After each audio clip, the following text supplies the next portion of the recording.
Hello, everyone, and welcome back to another week of Line Change, the NHL betting podcast from the Action Network. My name is Michael Leboff, and joining me to break down Tuesday night's deep NHL slate are Tim Kalinowski and Nick Martin. Uh, with a slate like this, we have to start with our favorite underdogs, and Tim, yours will come in on one of there's like six or seven big matchups here. But I think you can make an argument that Bruins and Panthers is the headliner. Boston plus 115, Panthers minus 135. This total it's six. Why do you like the Bruins here? Yeah, I mean, funny enough, I've been I was busy all morning, and then I saw Nick log the Bruins, and I was thinking to myself, really, I don't know if I see the path because I love Florida. We love Florida. We think very highly of them, and then I started digging into it and actually doing my homework here, and well, think about it. Florida, they're really banged up. And, they had the back to back over the weekend at New York, at Philly. Now they come home on Tuesday. And it's funny, Boston's one of the few teams it felt like that didn't play Saturday, Sunday. I felt like this weekend slate was littered with teams playing back to back. So I think Boston has a bit of a rest advantage when you talk about that. And then couple that in with just Florida's injuries. I think that this price here is about, ish if Florida was healthy. And I think that's just totally not the case. Bunch of guys that are day to day, even if they are going, I mean, I don't know. I still can't fully get there on the Panthers being this big of a favorite, with everything that's been going on there. Again, we still really like them, but this to me was just, I saw Nick track it and then I didn't really believe it, dug into it. And yeah, I think it checks out when you talk about just the value on the, plus 115 at the time of recording. Yeah, this might kind of be like the sucker's time to fade the Panthers. I could maybe see that because it's kind of like the worst we've seen. But with that said, even prior to these injuries, they actually have kind of trended looking like more comparable to the rest of the league. Like they're right at break even in terms of expected goals over the last month. And a big part of that has been injuries, but they are still kind of coming down to earth and looking a lot more mortal. So I like that part of it. I view this as kind of a coin flip type game. It does sound like Barkov's more on the side of probable, and I do feel like the chances are that Forsling's not going to miss 3 straight games with illness, so their lineup should be better. But I still think with Ekblad out and the way that these teams have looked recently, plus 115 is a pretty good number on the Bruins. So I'm right with you, Tim. And then yeah, really you can only luck into like a better situation if you're about a Boston backer early because it doesn't sound like anything like anyone's questionable on the Bruins side of things. So I feel like this is the fair number if Forsling and Barkov play, and then if not, you're getting a really good price. Yeah, it would be Bruins for me here as well. The injuries, as you noted, Nick, but I also think that the Panthers' downward trend here.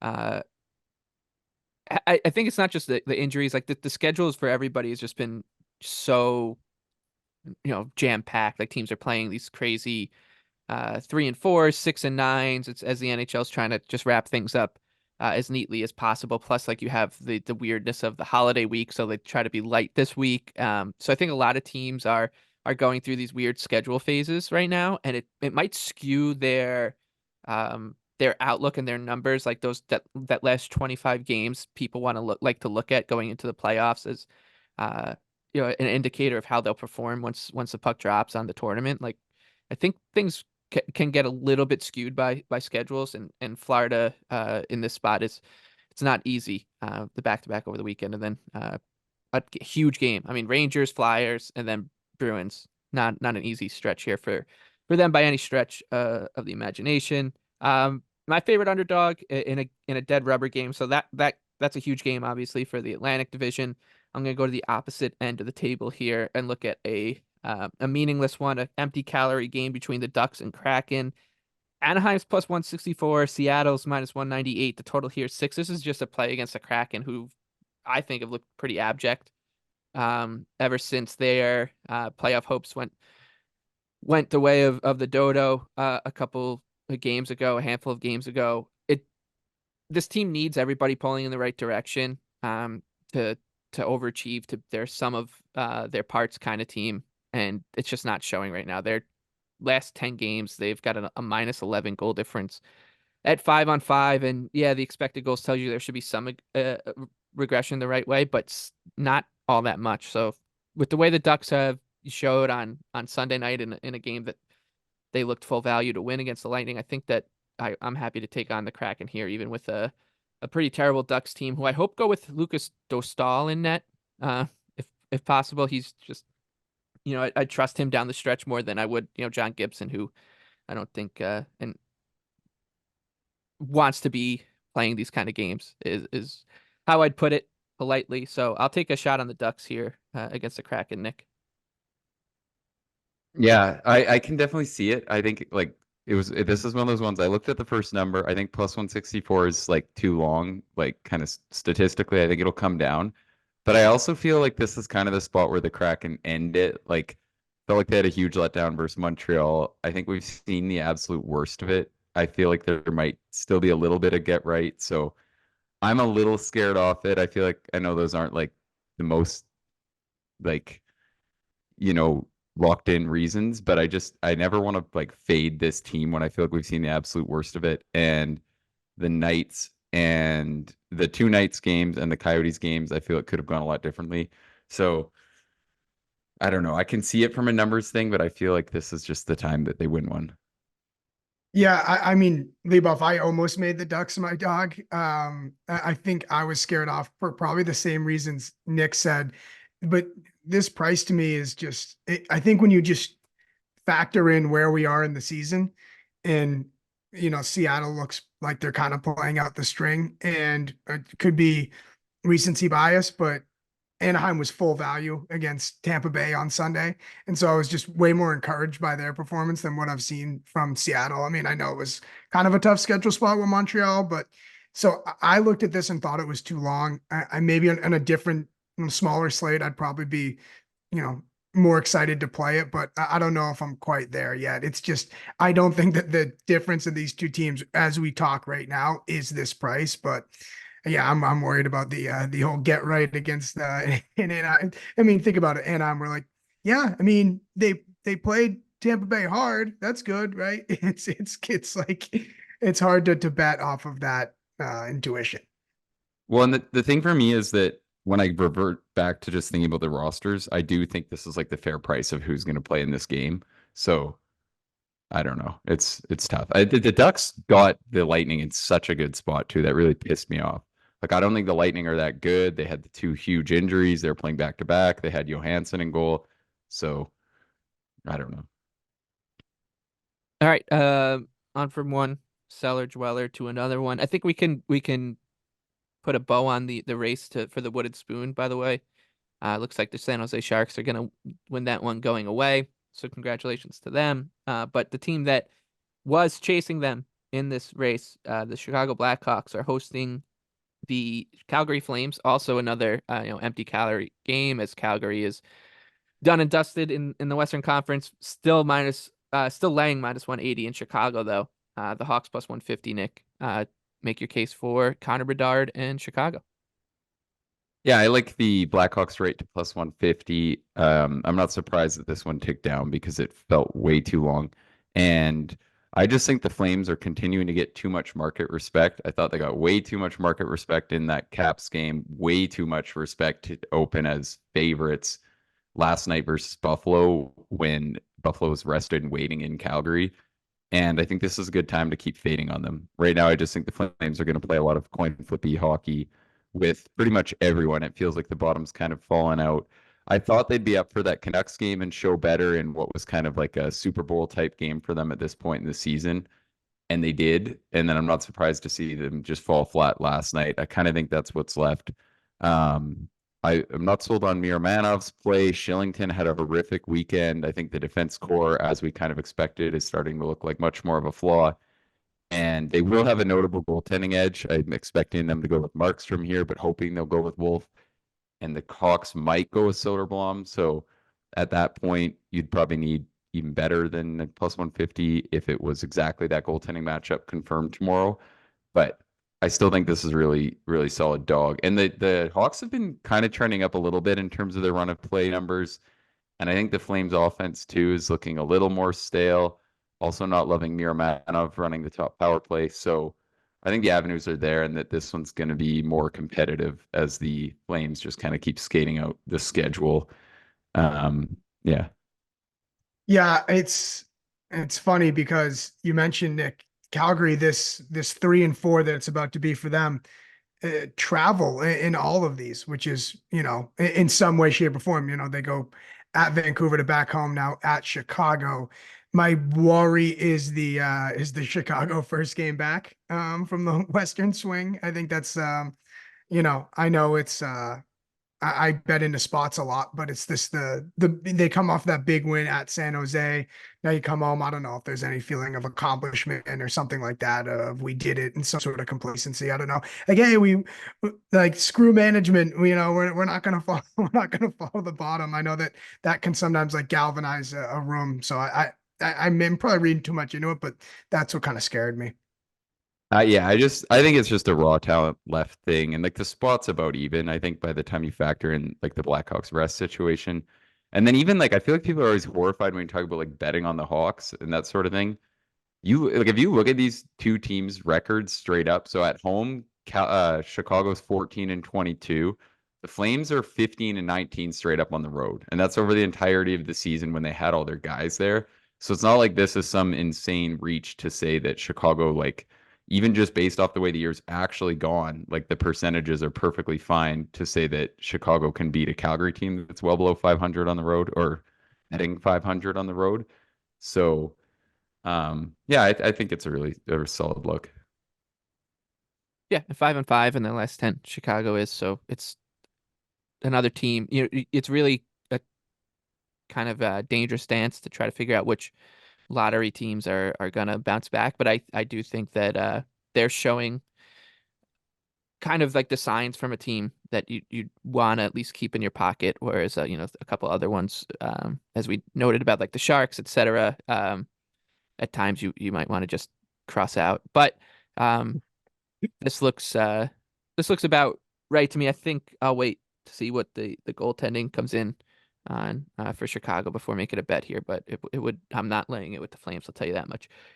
All right, on to the big board for a pretty busy Tuesday night. Another big one. This one at Madison Square Garden. The Rangers are still rolling.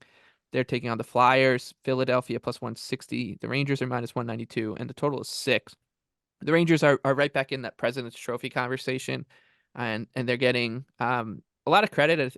It's deserved for their run of play lately. I do think that when you consider what the spot was for them against Florida on Saturday night, you can start to pick some holes. Like they had to come back. The Panthers were without Barkov and Ekblad and Forsling. You look at their 4 of their last 5 wins. They're beating up on the teams they're supposed to. They had a big one against the Bruins as well in there. So it's like I feel like they are a team that should be getting they're maybe getting a little bit. They're good, but they're maybe getting a little bit too much credit here in the spot, considering the role they're on. Nick, the Rangers right now, like I said, minus 192. They're the favorite to win the President's Trophy. I guess your big picture thoughts here, as well as your play on this game. Oh yeah, I mean I haven't really dove too much in the present trophy. I took a glance at it and thought it looked like nothing was too bettable because it's just easy to see how juiced all the lines are when there's 7 teams in the mix. I think that the Rangers are playing a lot better, but like you said, this is a really long number and it feels like kind of a good time to sell. And then the other thing that I think is really notable is I had written ahead of that Bruins game how I thought their defense core wasn't going to be that much worse right now because of how good Gustafsson had been. He's been excellent all year, and Jones has been great too. And that I thought the current look, they were getting undervalued because it wasn't going to be that big of a drop off. Now with Jones or with Gustafsson added to the IR as well and likely to miss this game, at least based off practice Monday, I feel like that's kind of an underrated hit where they're now at the point where those replacements are going to hurt. And I know no one really rates Capo Caco too much either, but he's one of their steadier play drivers. So it sounds like he's going to miss this game as they kind of prepare to rest a player every night, which makes sense given their situation. But I do think that the lineup is taking a bit of a hit compared to where it has been as well.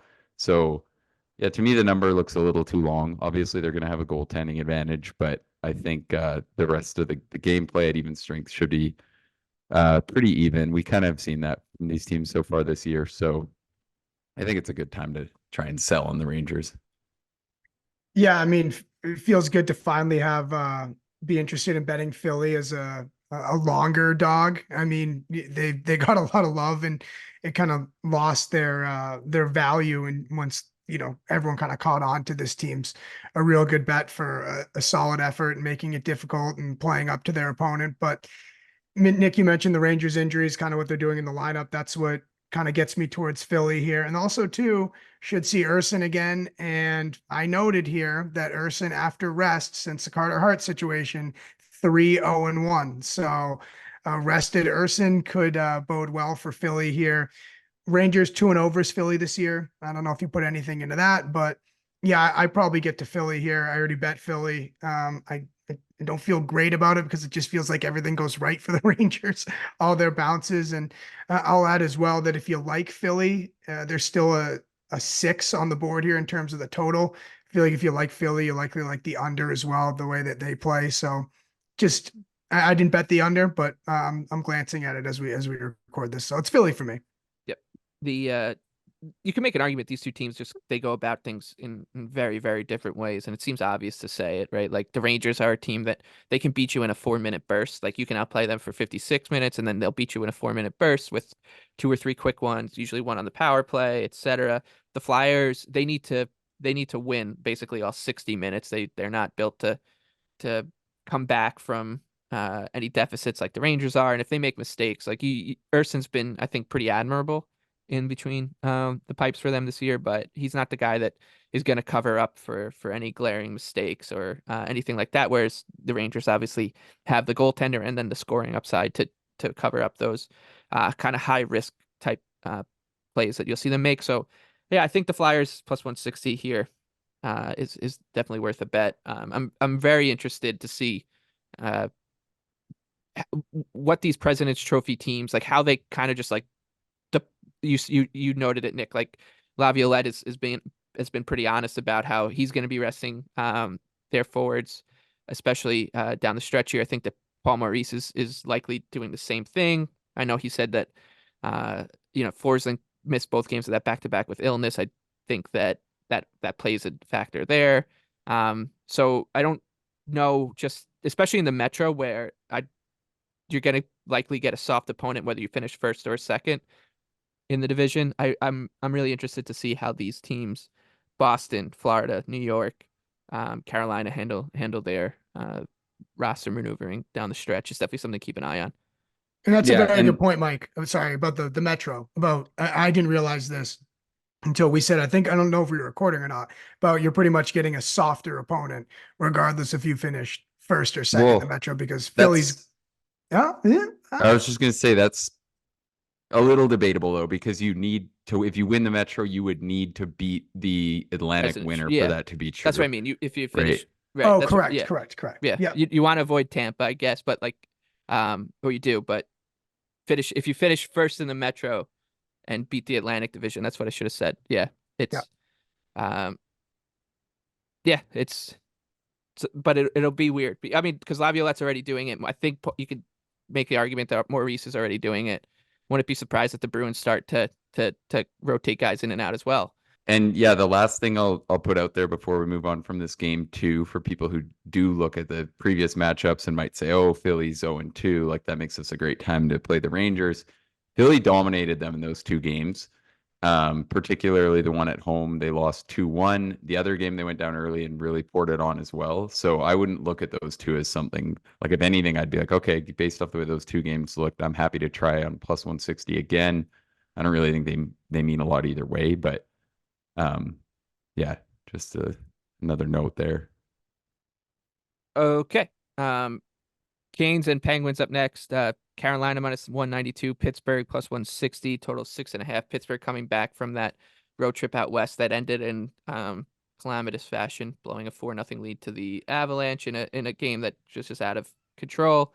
I'm pretty sure we're all going to be on the same side here. It looks like this Penguins team is cannon fodder for the Hurricanes. Maybe you can make an argument if you really want to grasp at some straws here that they were embarrassed in Colorado and they'll want to put forth a good showing here, but they're still going to be playing one of the best teams in the league. So not the team you want to do it against here, Nick. Yeah, I completely agree. It almost feels like the Dallas game and the Colorado game was the very best of what the Penguins can do right now. And you could say like that's probably almost more of an insult than anything because that was like their very best efforts and they just have no idea how to win. Once they get forced to defend, it feels like they're just so prone to giving up breakdowns. Even the times they do get a lead, it's just awful. They can't find ways to win any games. So I actually thought the openers at -175 looked short. I think anything better -185 is playable. I think Jake Gensel's props are going to be super, super popular, and I'm not going to disagree with that given the way that that top line is playing. So my thought on that would be is if you're going to play it, you're going to want to do it right away because we've seen what happens on these ones where everyone who sort of follows along is going to be on one side. There's going to be no pushback, I think, on like Gensel unders. So I like that look. I mean, Pittsburgh can't defend right now, and that line is just demolishing everyone. So I do think that the Gensel back at home narrative is kind of something worth tapping into. Well, I'll tell you this, that Pittsburgh Colorado game. I mean, my goodness. And you know what, Leboff? I know that you were saying that, finding a way to back Carolina and do you lay it or do you not? I think that, right, Andy McNeil said, I think it was 2 weeks ago, that the value in just if you like a favorite, just betting it on the money line and not trying to find the three-way or the puck line. It's just that was the definition of that, doing that with that Colorado Pittsburgh game because Colorado ends up coming back and winning it in overtime.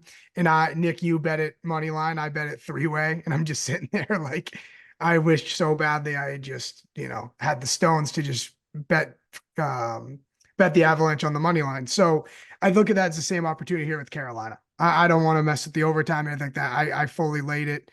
This Pittsburgh team, it just leaves you scratching your head. I think that if anything, it's another it's not a situation where you're like, hey, let's turn it around, boys. We just kind of, got embarrassed by that comeback. It's just another body blow, right? It's another and no matter what we do, this season just sucks. And on top of that, the travel is pretty tough too, right? Pittsburgh went at New Jersey, at Dallas, at Colorado, now back at home. And you got the Carolina Hurricanes on deck. I think Carolina should be an even bigger favorite here, honestly. Yeah, I think they get there. And like you said, Nick, it'll be really funny to watch the money come pouring in on Gensel. I hope they give us an over under for tears shed by Sidney Crosby during the tribute video. Because I'll take the over half a tier on that one. All right, biggest game of the night in your world, Nick, the Wings and Caps. Huge for the playoff race, obviously. These two teams play again. So credit to the schedule makers for leaving this a lot of meat on this bone. It's basically a pick 'em. Detroit's a -105 underdog in Washington. The total is 6. Let's just set up the stage here for you. You probably already know it, but Washington right now has its hands on the last wild card spot, but they're 1 point ahead of Detroit. Detroit's played one more game. So a win in regulation for either side would be a pretty massive step in their hunt for a pretty surprising playoff bid. We gotta let you start, Nick. What do you think? My betting thoughts are that the under is a good look, and it's kind of another one of these spots where Detroit's been better to these lately as they've really gotten into the thick of this final playoff chase. And I look at the way that they're gonna like the Caps are gonna want to play this game, and the lack of offensive upside. I thought 6.5 openers were way too low. I still think 6.5 at -140 is worthy of a play. And I specifically like kind of taking your chances on the 6.5 here because I really like having 4-2 scoreline as a win in this game when I think that'd be like something like a 3-2 game. And then an empty netter is really, really common here. So I like that. From a sides perspective, I kind of lean with Detroit, honestly, but I thought maybe I would have had a price where I just had to do it and try to be happy one way or another. But at -105, I think it's like just about fair. So I didn't really have too many too many thoughts here. Just I do feel like the weekend was the Caps getting the absolute very most they possibly could out of both games.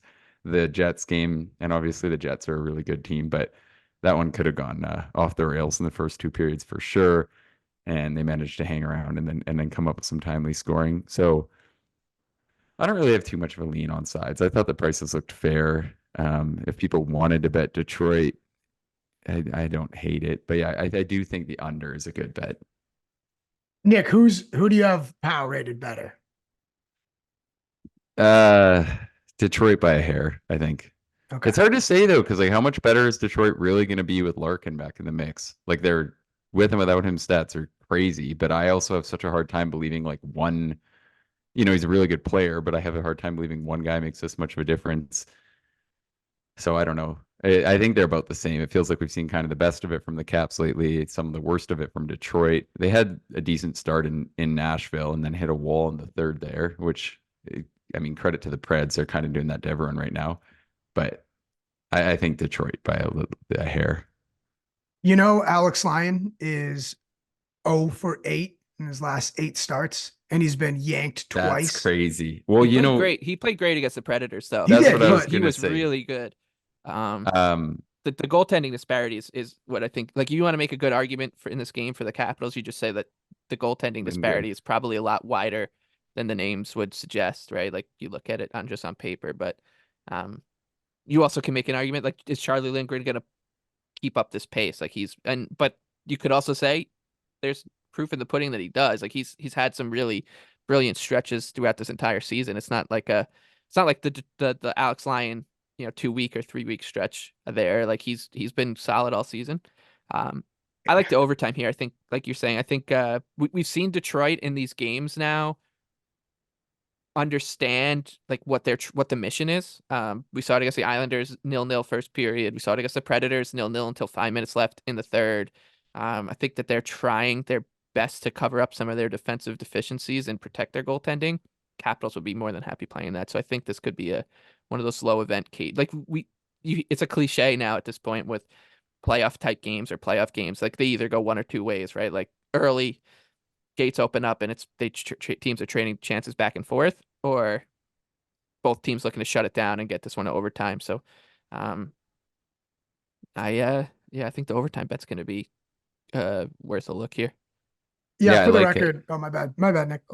Oh, I was just going to jump in and say the one thing that I do kind of continue to say for the Caps on why they're maybe a hair less of a fraud than people think is because I keep seeing that goal differential stat 50 times a day. They have a positive goal differential since the All-Star break, and their goal differential when Charlie Lindgren, and I know this is probably true for a lot of teams when you're talking about their backup versus their starter, but their goal differential when Lindgren plays is fine. It's horrific when Kemper plays. And I think at this point, given the way Kemper tried to throw away that Carolina game, I don't think we'll see Kemper. It actually is his bobblehead night too, but I think he'll be enjoying his bobblehead night probably from the bench, I think. But yeah.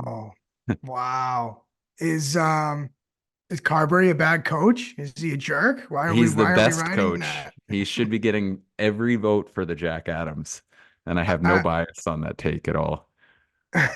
I like the under 6.5 here too, for the record. I think it's going to be a staring contest. And I also think Leboff with the overtime look, it would be so typical for this race to like continue that turtles pace like we've been talking about. When it goes to overtime, someone gets one more point than the other, and we're sitting here like, what did we really resolve tonight? And it just keeps going on.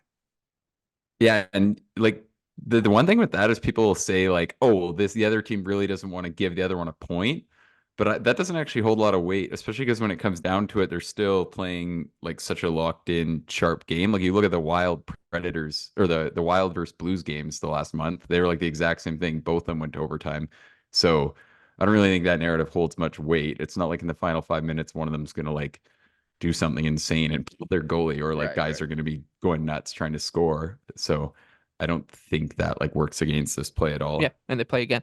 So the next one, the Devils and Maple Leafs. This one I think is pretty interesting for a number of reasons. The Devils are plus 130 in Toronto, Leafs minus 155, and a total of 6.5. Toronto still dealing with injury issues. The Devils have continued to they'll show a spurt of their old selves and then fall on their faces a bit. The Jake Allen magic ran out against the Senators, but then Capo Kakkonen. Did you know that was their first shutout of the season against the Islanders? The Not Devils. surprising. Could you believe that? Isn't that not perfect? First shutout of the season for the Devils was by Capo Kakkonen. Incredible. So they get that, and they're gonna try to convince themselves they're still in this race and whatever. That the Maple Leafs have been in that third spot for forever. I think their weekend kind of put away any chance of them making a real late surge to catch the Bruins because it was there for them. Had they won, they could maybe squint and see a path forward because Boston lost 2 in a row. The Lightning are kind of on their heels a bit. Things I guess are a little interesting for Toronto now. But I actually think that New Jersey is worth a bet here with as long because it's basically a bet on if they're going to get better than average goaltending, and if they are, they should be able to play up to speed. That said, and it sounds counterintuitive that I just said that and said Kakkonen got a shutout. If they go back to Kakkonen here, I'd be a little disappointed with betting New Jersey. I want to see Jake Allen. I just think he's in a he's not in an A tier as a goalie, but he's certainly not in Kakkonen's tier either.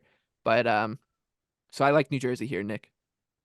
Yeah, you just know that your Isles made Kakkonen look good, hey? Oh, it was so good. The Adam Uh, Pelech 3-on-5 breakaway was my favorite save of the game to shoot it right into his glove. So good. Very proud of I the Islanders. agree. The Devils and the Sens game, of course, just whoever is the underdog would win because these teams, they're both. It feels like they're hard to handicap. They both control play at a high rate. They both like have had some ridiculous losses, but I also hate fading them versus good teams like we saw with New Jersey versus the Jets. Thursday they beat the Stars 6-2. Like they can hang with these teams just off the way they want to drive play if they get the right goaltending. So, and I do think that they have the offensive talents that can kind of expose exactly what Toronto has going on. I know it's a bit of a flaw that, I think the thing with New Jersey this year is so many of their forwards are just playing soft and heartless. I think those takes get thrown out a lot in the hockey world, but I think at times they've been pretty fair for the Devil skaters this year. But Attaboy, this, Nick. Attaboy. well, Flamethrower. people say it. People say them constantly. It's like every team has an off night, and they're like, "Oh, look at this guy."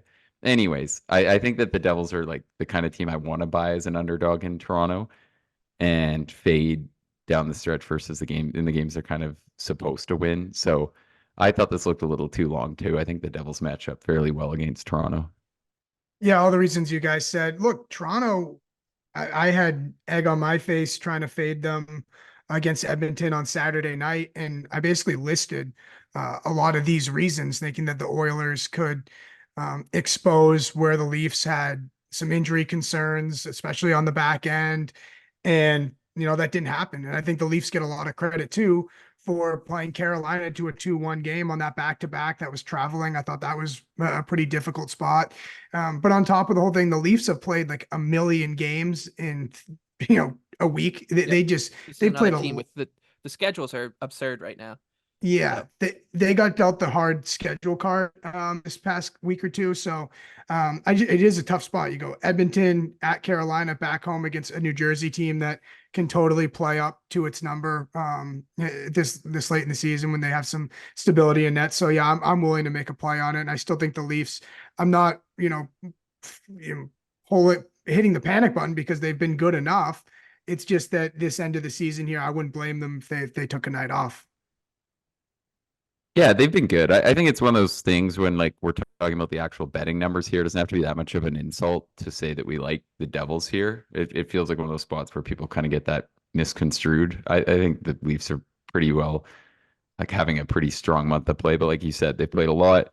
The Devils have a lot of skill, still a lot of speed. I think that can kind of expose some of the flaws on Toronto's back end right now. right. The last 3 games before we get to our best bets, we can go through pretty quickly because they're not all that interesting. Montreal is a plus 320 underdog in Colorado. Avs minus 410, total 6.5. I'm not going to play it. I think I would like to go with Montreal, but with the way Colorado's going, even like this number with the way the Canadiens are trending should feel like a good spot to bet them. But then the other side of the coin is there's a reason why it's this long, and even with the Canadiens like giving a decent account of themselves the past like 6 weeks, it's really not been that short a sample. It's like Colorado is skating like the best team in the league right now. So, and Nathan MacKinnon is skating like the best player in the league right now. So it's that middle stat edition really, as we kind of had a feeling, really made a huge impact here. So you two actually are looking to back Colorado against these pesky Canadiens, Nick. Yeah, I won't dwell on this one too long. I don't think any of the numbers are going to hold. I would play the puck line to -140, but it looks like those might already be gone. But yeah, as the pod kind of knows, we really like the Avs right now. I think they're just going to keep, like, I think they opened again slightly off. They screwed Tim apparently on Sunday by only winning in overtime, but that was like the net, like that was like a bad game for them right now, and you can just see the way they can turn it on. So I thought this still opened a touch short, and I actually like the way Montreal's been playing, but they're kind of hitting another level than the rest of the league, and I feel like the odds makers are having a bit of a hard time accounting for it. So I've been riding the Avs, and it's been working out. I think tomorrow's a pretty reasonable spot to look for that again. I also think if MacKinnon over 1.5 points is -120 or better tomorrow, I would just play that again. We'll see. It might be like they're a way bigger favorite than they were versus Pittsburgh, and I wouldn't take a significantly worse number because I actually think the Canadiens and Pittsburgh are like not that different right now in terms of defensive form. But yeah, that'll be another popular prop, and I think a pretty reasonable time to keep it square. Montembeault saves, Nick. Maybe. Oh yeah, you could do that. They're just the Avs are just so good at creating like such dangerous chances, though, that it just, I don't know. Yeah, Not a bad luck. Yeah, we're betting a quantity of shots, and their quality shots are so point blank. It feels like they should count for 3. But I'll say this too about Colorado. I bet the puck line as well on open. And we talked about teams that have been in tough schedule spots. Colorado, yes, they had a trip, West Coast trip, but wasn't back-to-backs in the last 5 days. And they've just been sitting at home and getting able to pluck off the Blue Jackets and then Pittsburgh. And now Montreal comes into town after, they've been on the road. Like you're on a road trip that basically ends in Colorado. Like that isn't a good recipe for Montreal. So I just think that's a huge factor here. As much as we're trying to give a little golf clap for Montreal, I think they're going into the teeth of the tiger here with the schedule spot. Okay, Blue Jackets, Coyotes, Columbus +130, Arizona -155. This total sitting at 6.5. I mean, Nick, you're saying you're close on the Coyotes. I would lean the other way, but I'm not going to bet it. So I'll just turn it over to you, and then we can move on. I'm not kidding. Let's not go into this one too much. I don't have anything interesting to say. The Blue Jackets are in shambles. I think Vincent is an idiot, and we'll just leave it at that. Oh, I almost got there on CBJ, guys. I almost did. Yeah. Shane Doan's son is making his debut for the Coyotes. So. Guys, who could make a push? Yes. Talk about schedule. Columbus got dealt the worst schedule spot in like the last couple days. What was it? It was like Colorado and Vegas back to back or whatever, and like it was bad. They had teams waiting on them. No good. Poor Blue Jackets. Yep. Not good, but okay. Finally, Stars and Sharks. Stars -380, Sharks +300 at the Shark Tank. Total of 6.5. Mackenzie Blackwood in net for San Jose.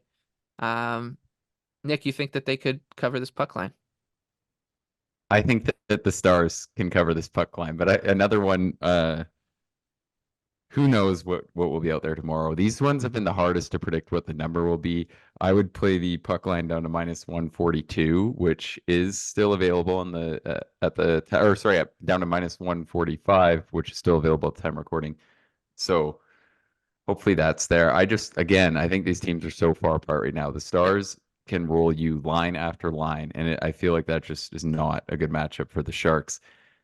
Part of their flaws have been Cooley and the goaltending just hitting a wall, and I know Blackwood's going to help that, but I don't know. I think the Stars are kind of in the same boat with the Avs, where they're just going to keep rolling over these soft teams as they like really push for this Central Division win, which offers a pretty legitimate boost to the playoff chances. So, or should, I guess it's kind of like that situation on the other side where that's becoming harder to say. And I guess it's even harder to say on this side for sure because of the wild card teams actually being good. But I still think they're definitely viewing it as something that they want. And, you got to show up and win games like these ones versus San Jose.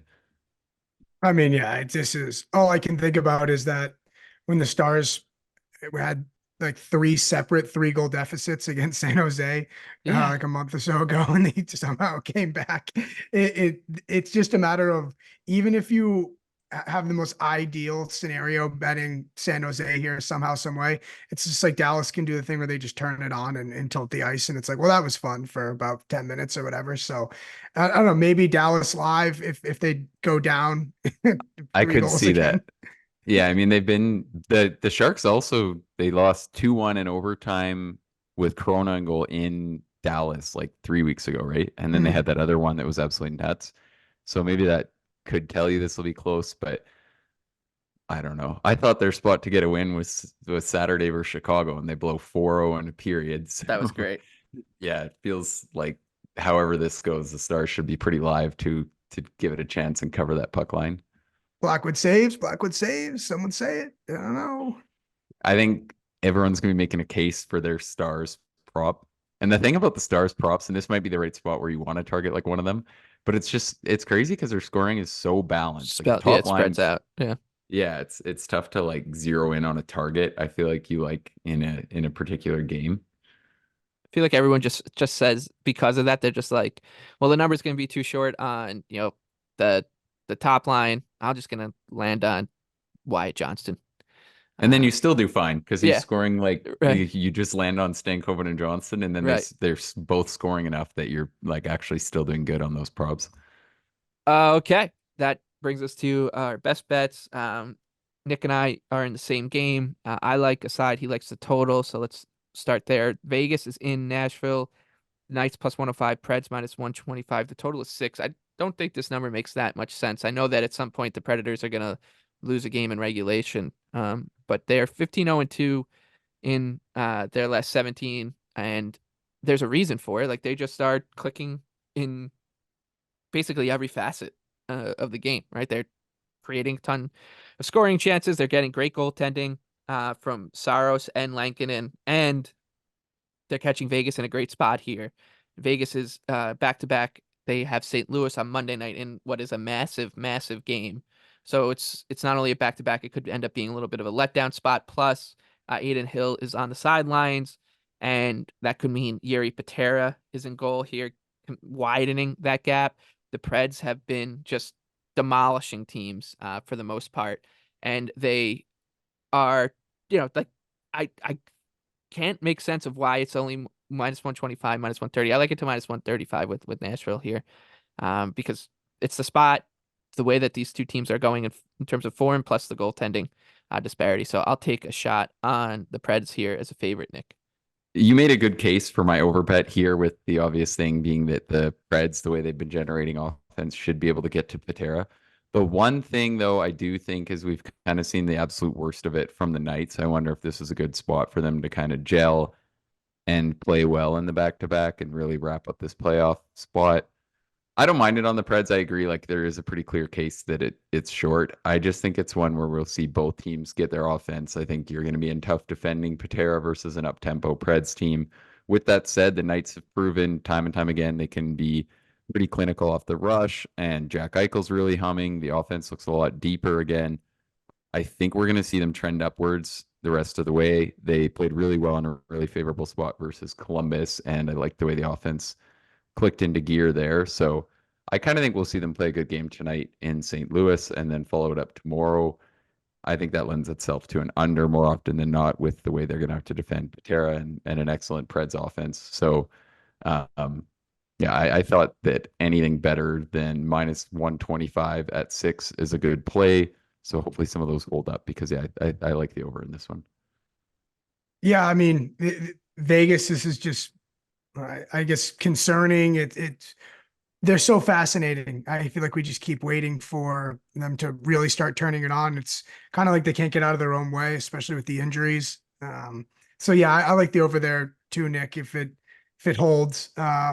Nashville is just such a treat. I can't wait for this game. Can't wait for this game. Can't wait to have money on this game. All I know is I was kind of deferring to you guys here, just because, yeah, I'm interested in the game and I want to have money on it. So, they're fat. I don't know. Who would you rather play right now? Vegas or Nashville in the first round?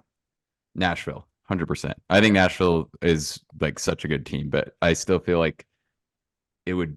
I love, and that just shows why the wild card spots aren't going to be like easy tap ins. But I don't know. Vegas like sucked down the stretch last year, and they're this year that it's been like a half a year. Like they're 18-20-2, or I guess 19-20-2 after the win versus Columbus over the last 41 games. So that's exactly half a season of playing like below, but they've had so many key bodies out of the lineup. There's so many reasons for them to be complacent. Like it's a guessing game to think about how much better they'll be when they need to turn it on. But And I they've still got feel like players that are coming back probably for game one.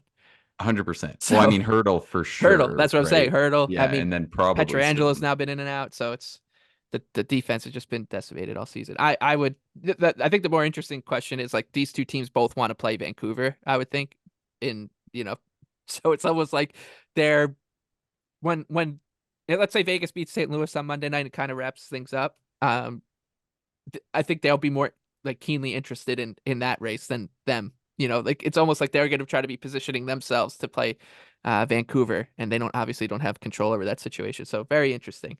No disrespect to Vancouver. You're about to be 105, 108 point team. So congratulations. That's awesome. You deserve it. I'm just saying. Um, okay, we'll wrap up with Tim's best bet. A pick 'em between the Jets and Oilers. This one is in Winnipeg, total 6.5. And where's your best bet coming in on, Tim? Yeah, I'm actually going to go under 6.5 here, and there's still plenty out on the market right now. So I hope that you can get that under 6.5. I don't know if I'd play the 6. Definitely need the 6.5. This really is, I mean, surprise. I think this will surprise a lot of people that the Oilers are actually an under team. Believe it or not, Winnipeg's certainly an under team. You look at what Edmonton, they had a tough one against, Toronto and Ottawa. Both teams have had trouble this past weekend, but for different reasons. Edmonton, they let up 3 power play goals to Ottawa. I think that they can defend better than that. I think that they did defend well 5-on-5. Just, the power play killed them. I think it was kind of a embarrassing effort against Toronto on Saturday night. Both the teams obviously jockeying for playoff positioning and whatnot. And I just think this is prime for one of those scenarios in which both teams are ready to lock it down in kind of a staring contest. I think that we know the way that Winnipeg likes to play. They also struggle to score goals at times. So it just seems to me that the schedule spot as well for both these teams, it can kind of be a slog and kind of a really structured game and not a lot of grade A chances given up on either side. Anytime Hellebuck's in net, I'm interested in an under. So yeah, add that together, and I like the under 6.5 here. Yeah, I really agree with you. I think under 6.5 is a good look. I also think the Oil deserve to be somewhat of a favorite versus the Jets. I still just think this Jets offense isn't looking as potent as it has at times. I think that they're falling a little flat. The teams to me just look comparable. Hellebuck's obviously a humongous edge and goal that they can lean on, but the firepower that Oilers have is just night and day compared to what the Jets have. That top line's starting to get outplayed by the other top lines a little more. The production's still been there, but I still think it's kind of a flaw versus other teams like the Oilers. So I think there's one way that the Jets look at trying to win this game, and that plays into the under. But I still think you have to power rate the Oilers high enough that they deserve to be a bigger favorite, or at least I think about -125, -130 here. So I like it. I'm in on the Oilers and the under. Yeah, I think Oilers for me here. I think it's as simple as what you just said, Nick. They should be a favorite even on the road against a Winnipeg team that's coming back after a dismal road trip out west. Even the Islanders made them look silly. So they got the win in New York, in Manhattan. I guess they celebrated it a little bit too much, and got taken full advantage of by the Isles and your Capitals. And so not things aren't going great. Maybe it's a low water mark for them right now, but I still think even with that, Edmonton should be a slight favorite here on the road. So best bets come in on the Oilers. Nick likes the over in Preds and Knights. I like the Preds in that game up to -135 is my best bet. Our underdog bets off the top of the show. Tim liked the Boston Bruins in Florida at +115. I am taking a shot with the Anaheim Ducks at +164 against the Seattle Kraken. And Nick is looking to back the juggernaut Chicago Blackhawks in their game against the Calgary Flames. That does it for today's episode. Looking ahead to Tuesday, we'll be back for a shortened slate on Wednesday night. Very weird schedule. 12 games Tuesday, 2 Wednesday. Well, let's start on Monday. 2 games Monday, 12 games Tuesday, 2 games Wednesday, 14 games Thursday, 1 game Friday, 15 games Saturday, and 1 game on Sunday. I know it's a holiday, but with a stretch run, it's just bizarre. And it's also fantasy hockey playoffs. I've heard a couple people talk about that, about how the schedule is absolutely wreaking havoc on. It's absurd. on I was fantasy trying hockey. I was trying to figure out some ads today, and it's just stupid because basically Yeah. you're trying to figure out who you want to add to play for you on Monday or Sunday because the rest of the days you're full. So Yikes. yeah, it's idiotic.